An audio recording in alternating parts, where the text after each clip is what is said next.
Hey mathematicians, here are your notes for 4.4, where we're going to be talking about equations as relations.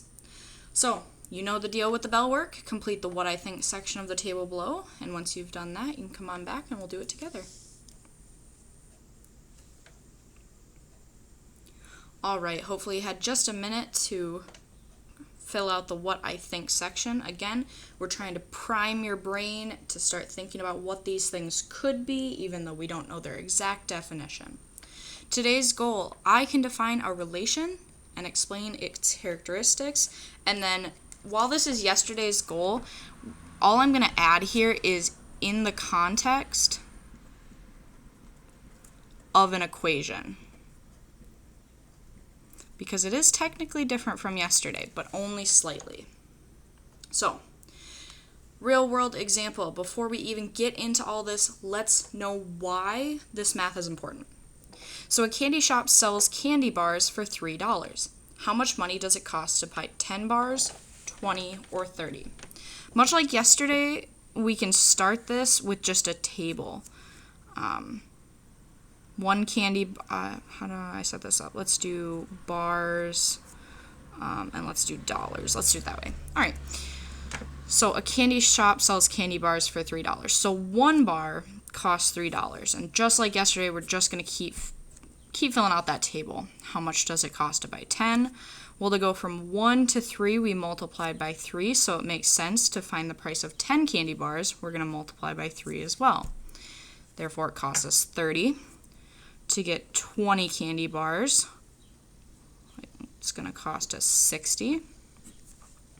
That last one on your own, do some quick math. 30 candy bars is going to cost us $90.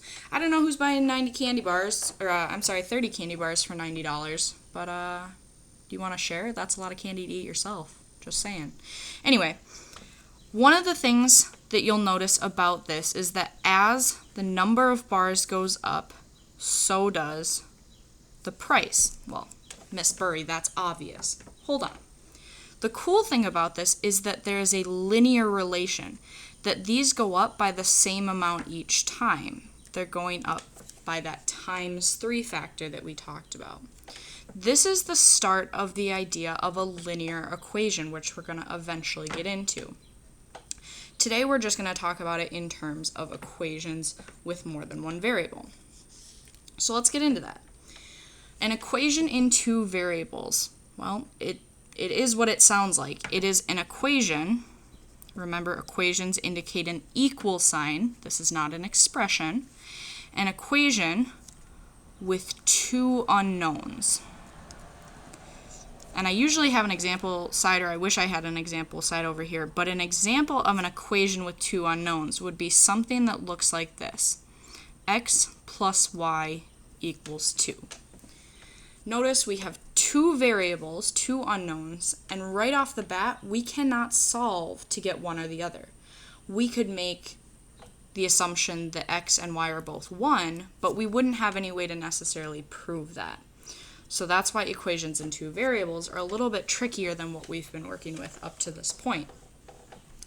Our next words, or phrase I guess, is solution set. Again, pretty much what it sounds like, but a solution set is the set of ordered pairs that are the solution to an equation. I'm just going to shorthand equation.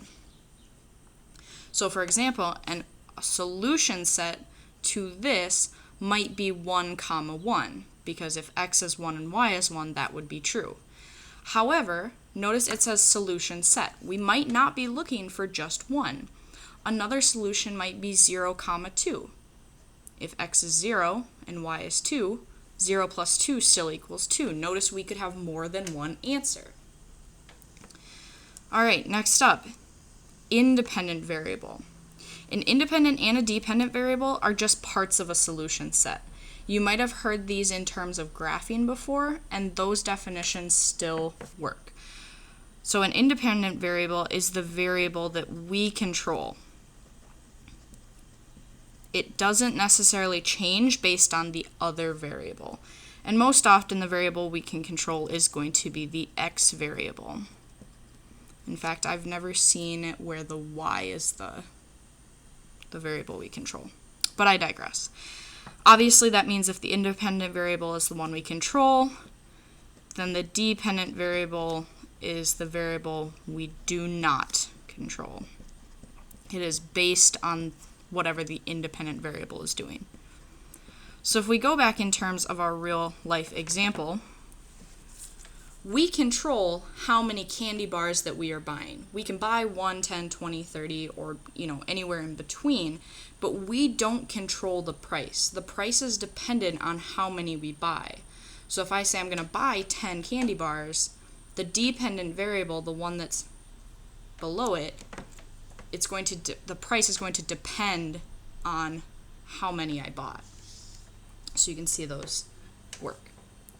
So can you think of any real life examples of equations in two variables? And this can actually be kind of confusing because when I write them and I show you some examples, you're going to be like, Miss Burry, there are 3 variables in those. Well, that's because there's no numbers in them right now. All right, maybe you could think of some, maybe you couldn't. The first example is usually distance. Distance is equal to rate times time. And given 2 of the 3 there, I can solve for the third. So if you give me the distance and the time, I can tell you the rate or how fast something occurred. Some of you who have seen geometry concepts a little bit will know that the area of a circle is pi times r squared. That one is 2 variables because pi is a number. I don't know if any of you are familiar with driving yet, but we all know that the cost of gas is going to be equal to the price times the number of gallons that you get. So this could equal be P times G. And then your salary or how much you make is wage times time. Those are just a few. If you had more, awesome. Go ahead and write those down as well. But let's look at that next question. What does it mean to find solutions to these equations in 2 variables? Well, if we have equations with these unknowns, it makes sense that finding the solution would mean we want to find those unknowns. And that means we're going to solve for the unknown variables. And once we've done that, our final solution should look like an ordered pair. Because if we solve for both unknowns, we should be able to put it back into that x comma y format. So let's go right ahead and look at a first example here. Find the solution set for the equation y equals negative 2x minus 1 given the replacement set shown there. Now we didn't talk about replacement set, but it is exactly what it sounds like. It is a set of ordered pairs that you could replace the equation, the variables in the equation for. Now this isn't a solution set. This does not say that each of these ordered pairs work. It just says here are the options you have. So let's go ahead and start out. Let's test one of these in the equation and see if it is a solution, see if it is an ordered pair that does in fact work. How are we going to do this? Well, if it gives us an x and a y value, and we want to know if it makes the equation true, all we have to do is plug it in. So I'm going to go over here and say my y in this case is going to be 3. I plug that in, and I set it equal to negative 2. Again, I have a value for x, it's negative 2, so I'm going to plug that in, and then leave the rest of the equation alone. So now that I've replaced the x and the y with the set given, I just see if this is true.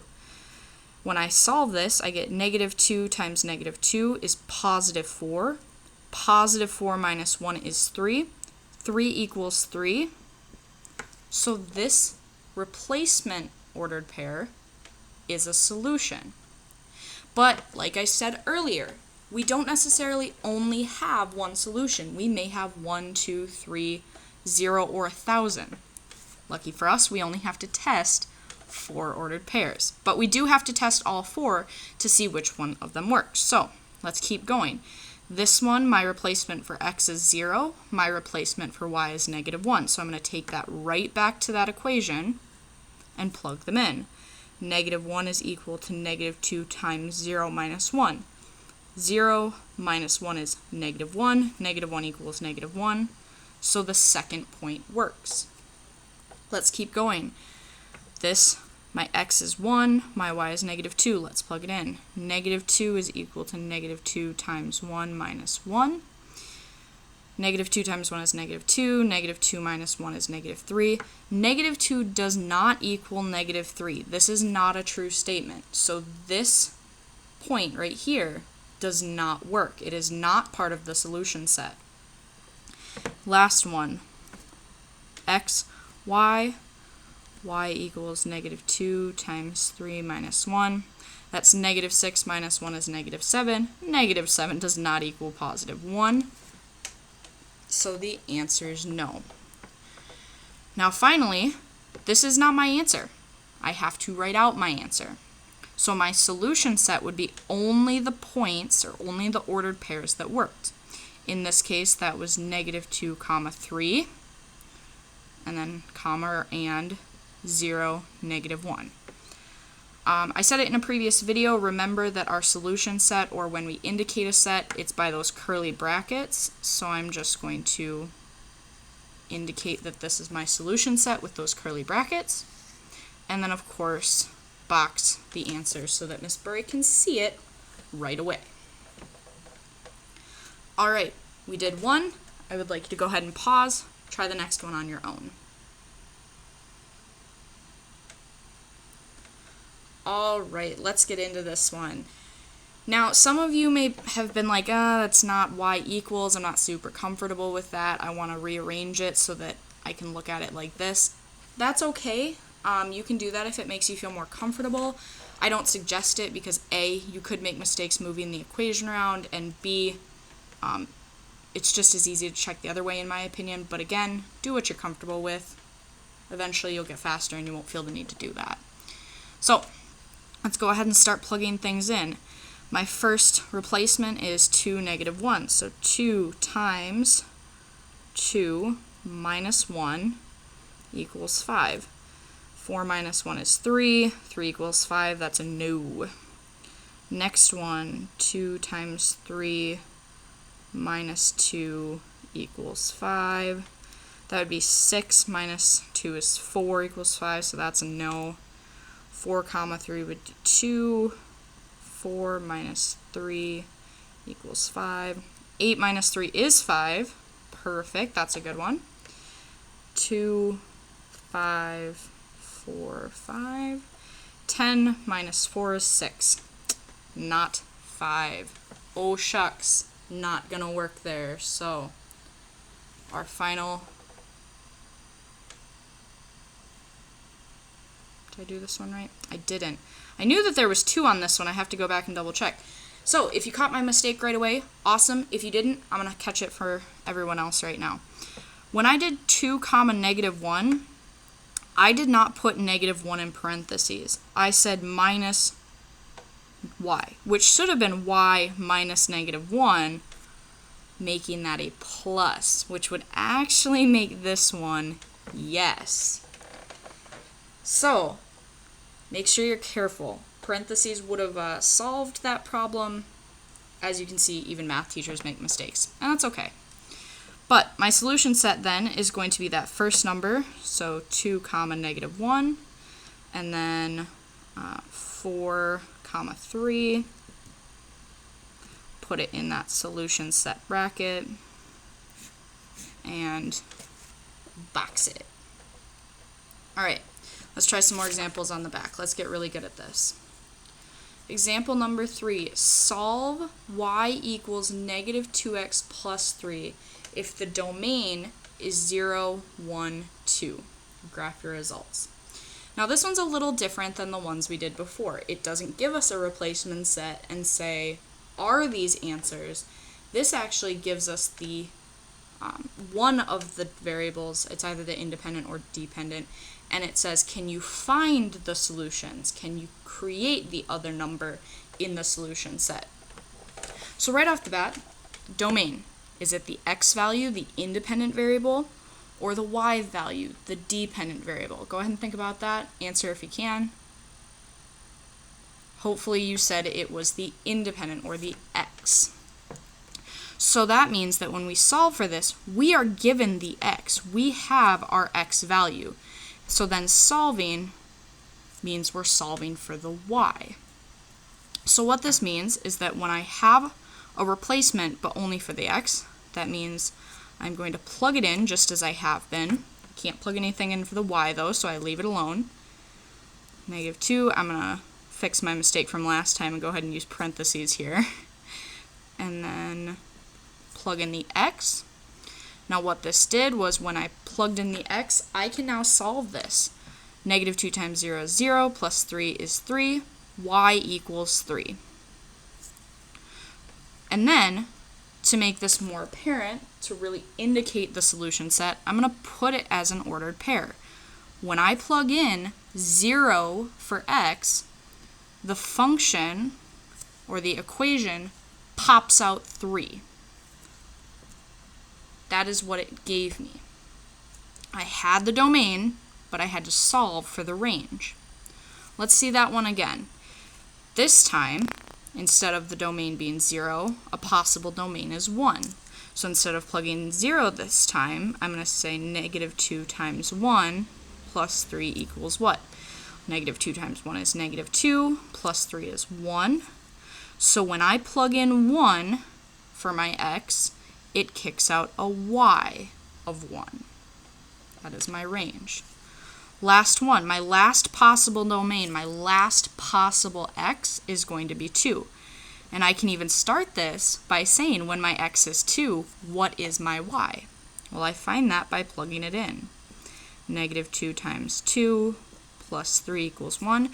Notice the only thing I'm changing in the equation each time is the x. -2 times 2 is -4, plus 3 is -1. I don't know why I already put this, but it is -1. So when I plug in 2, I pop out a -1.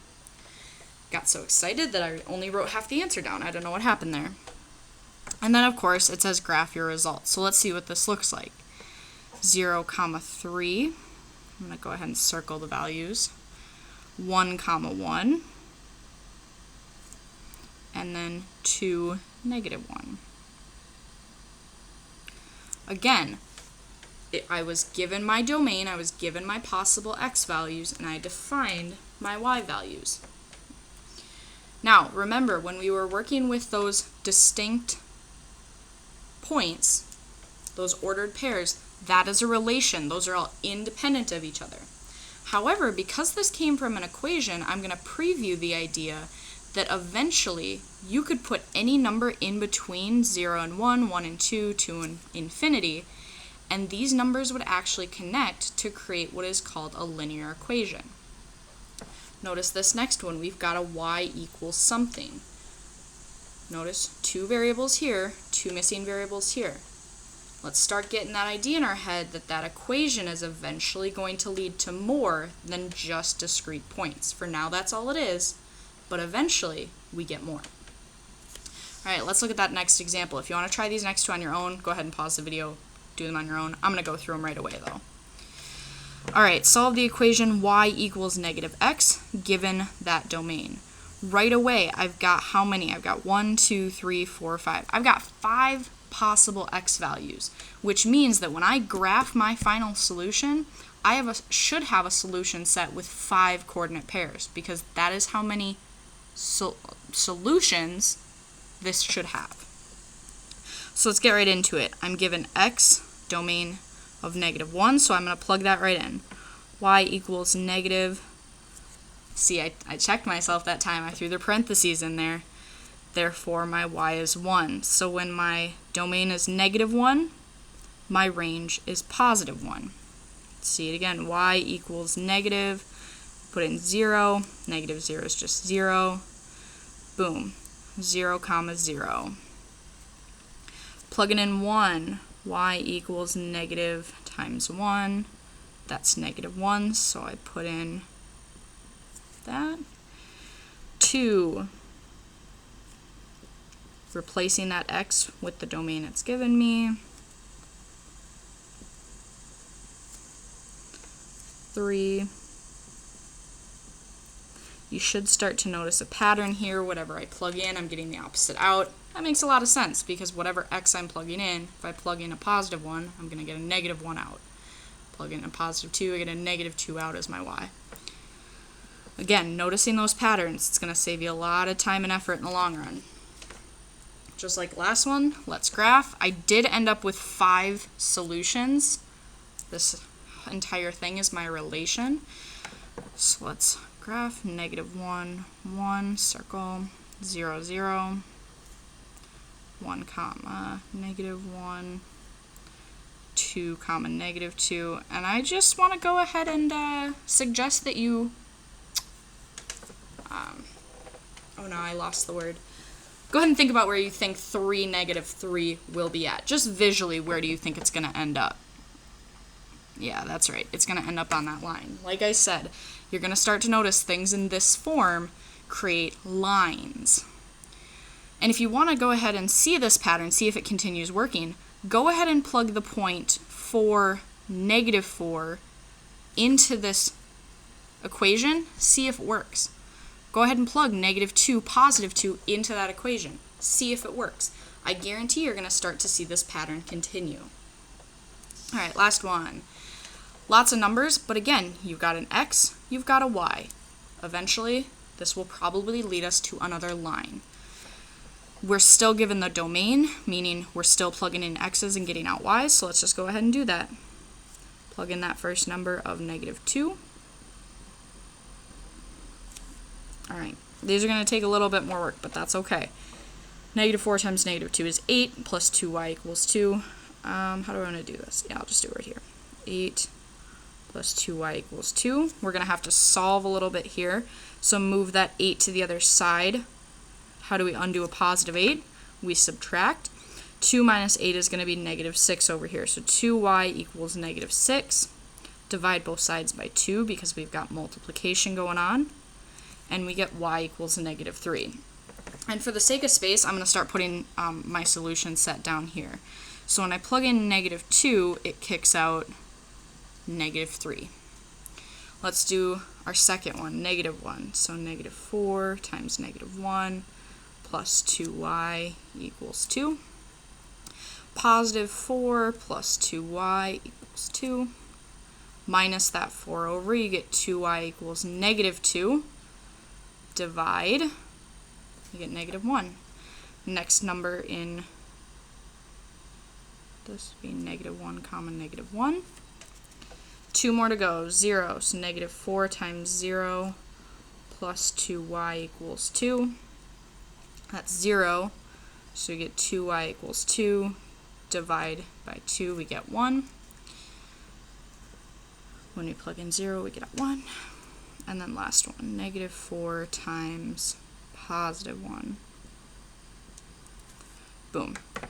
Negative 4. This time, because we have a negative number that we need to get to the other side, we're going to add it. So we get 2y equals 6. And finally, y equals 3. Last ordered pair in my solution set is 1 comma positive 3. Graph it out. Negative 2. Negative 3, negative 1, negative 1, 0, 1, and then 1, 3. Again, I guarantee you go up or down in that same motion. In this case, it's up 2 over 1, up 2 over 1. If you keep doing that with your points, any point on that line is going to work because this is what's called a linear equation. We'll talk about it more later if you're not seeing that pattern quite yet. That's totally okay. That's not what this lesson was about. But again, I like to get your brain ready for those next harder concepts that we're going to be working on. If you have any questions on any of this or how to solve, don't hesitate to let me know.